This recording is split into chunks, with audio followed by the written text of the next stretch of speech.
Hi there, my name is Kevin Wallace, Air 1061's Program Director and Morning Show host. And we are joined for an interview this morning with Chris Noble, the NDP candidate for the Airdrie riding. Welcome here, Chris. Thank you very much for joining us. Thank you, Kevin.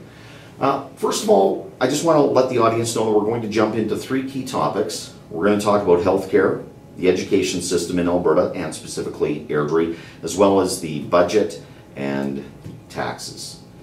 But let's allow you to introduce yourself to the audience a little bit. Tell us a little bit about yourself, and then you can just jump right into the NDP platform. I'm born and raised in Airdrie. I've lived here pretty much my whole life, with the exception of I went away for college for a few years. I sit on the board of directors for SLAM in Airdrie. I'm the treasurer. I am a musician in a local band called Wake Up Starlight. Hears once in a while on Air 106. Up until, I think it was about beginning of September, late August of last year, I worked at the Centre Street campus, or the Airdrie campus of Centre Street Church. And my big boss was Education Minister Gordon Dirks. The day that Gordon was appointed Education Minister, we had an email come out from the powers that be at Centre Street letting us know that we weren't allowed to talk to anybody about this. We weren't allowed to talk to our friends, social media, or the media. They wanted us to remain silent on Gordon Dirks in every possible aspect of our lives, because they were afraid that Gordon's leadership style would become public. Gordon was a poor leader at Centre Street, wasn't well respected amongst the majority of working staff, and we couldn't believe that sort of a person would just be appointed to a political position that is an elected position that nobody's been appointed to since World War I. So that rubbed me the wrong way. I immediately quit my job that day. I replied to that email. I went out and said that we weren't allowed to talk, and I replied saying, "Oh, that I'm quitting my job today," because I didn't feel that my employer had the right to remove me from the democratic process. So that really set me on the track to, I guess, run in this election for the NDP. And I've been a supporter of the NDP for a long time. The last couple of elections, provincial elections, I worked on smaller campaigns, primarily in Kneehill County. Okay. And I really feel that the NDP are a party of the people of Alberta, the working people of Alberta, the real people of Alberta, the people that make up Airdrie. We aren't out to support big business. We aren't out to bend over backwards for oil companies.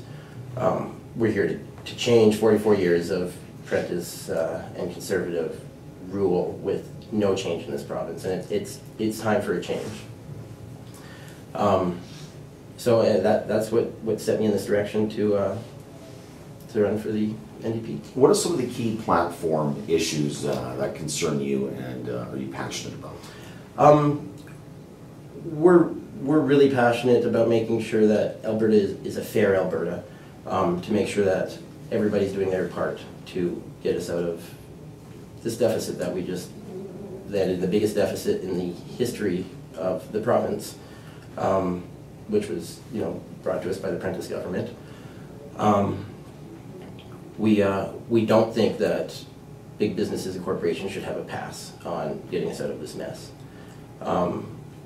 It's not fair that the people of Airdrie, the people of Alberta now are footing an extra $50, $60 a month to just to live in Alberta, when big businesses who rely on those exact people for their customers and their employees got to pass on it. They are taking no responsibility, and that's not fair. Okay, let's jump into the three topics that we're here to discuss as well. Let's talk first of all about healthcare. What are your thoughts on the current healthcare system in Airdrie, along with the urgent care center, and what would you like to see either remain the same or changed? Well, we don't have an urgent care center in Airdrie. Right now, at 2 in the morning, if you want or need to go to the hospital, if your son or daughter is sick at 2 in the morning, you're calling an ambulance, or you're getting in your car and you're driving to the Lougheed, hoping you don't get stuck behind a train, hoping traffic's okay, hoping the roads aren't icy and that nothing happens on the way. We've needed healthcare in this city for 5 to 10 years. We've had many promises for healthcare over the years from the governing parties, whether it's Wild Rose or Conservative or the mayor.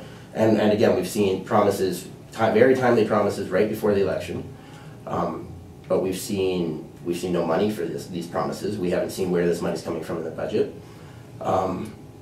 It just seems like an empty promise, smoke and mirrors to buy votes right before an election. So Airdrie needs 24-hour health care, and there's no way around that.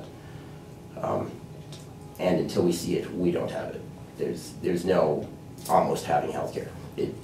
$30 a month premiums can come in pretty damn fast, but health care, to actually get the health care, who knows when that's going to happen.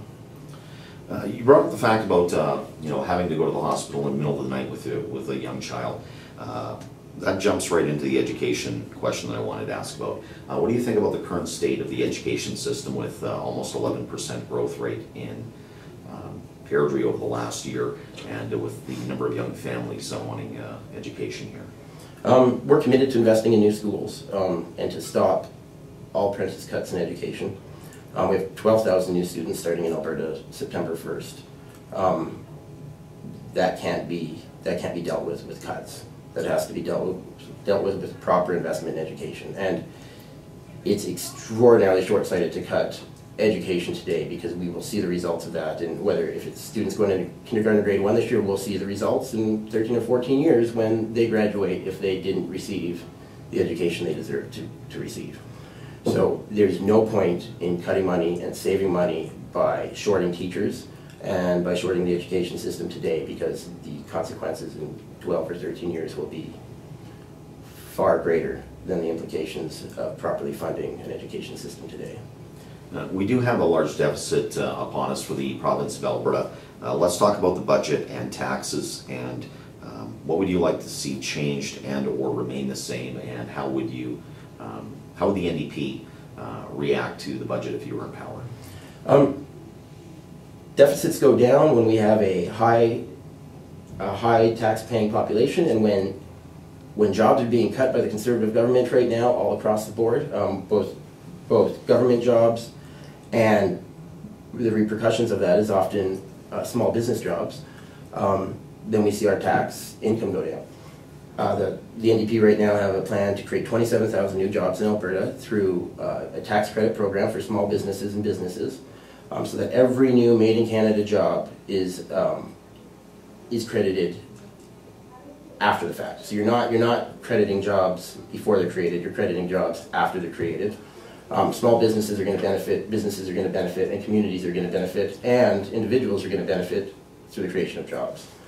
So when we create jobs, we pay off a deficit. It's as simple as that. We can't pay off a deficit by cutting jobs all over and making it so that the people of Alberta aren't working. As soon as people are working, people are paying taxes, and deficits go down. Thank you very much for your time, Chris. I really appreciate your time with us today. There's going to be a public forum coming up on Wednesday, April 29th, 7 o'clock at the Burke Church Theatre. It's put on by the Airdrie Chamber of Commerce. All candidates will be there. I assume you'll be there as well. Of course, yeah. And if people want to find out more from you or talk to you prior to that, or even leading right up to the election on May 5th, how would they go about doing that? They can check us out at airdriendp.ca, and that'll direct you to our Facebook page where you can message us, or you can email me directly at noblecris@gmail.com, or you can come out to the Bethany Care Center on April 28th from 2:30 to 4:30. We're doing a meet and greet, and that's open to the public. Thank you very much for your time, Chris, and we will continue with candidate interviews throughout the rest of the week.